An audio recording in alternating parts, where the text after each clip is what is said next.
hun tam pi he ram lei pan liao na ta sham na go thang chial ma nun ni tel shim lawe kharau pa khatal kai lo ni kan nun na par bong ziam lai ding ro a karwat khau shim lo mo boy pa na sal hi run ka mang re zok lo shan hun kha ram sau a kan boy pa chin lung phak tu lai mu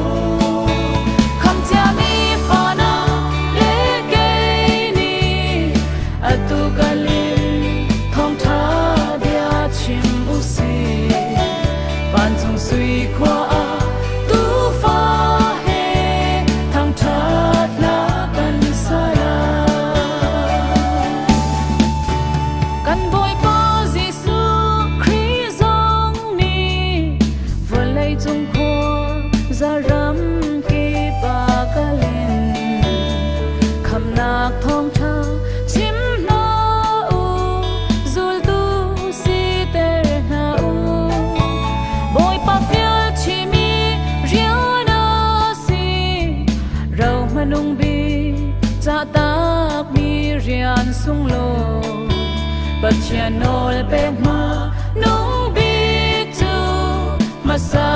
bi tuan u si re tok lo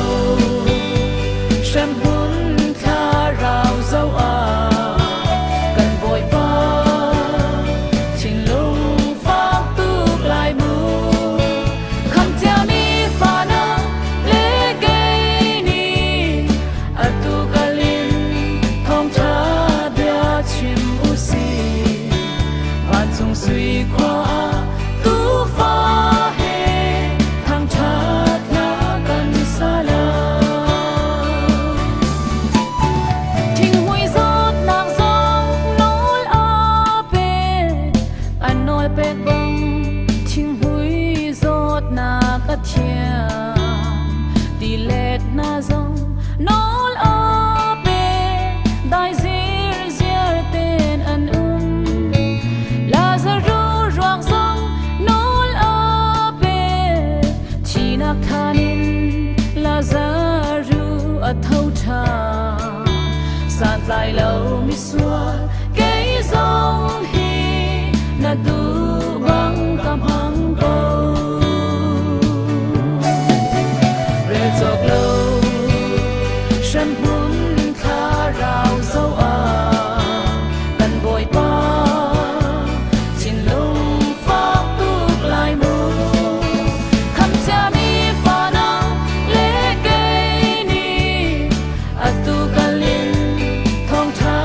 dia chim u si van chung sui khwa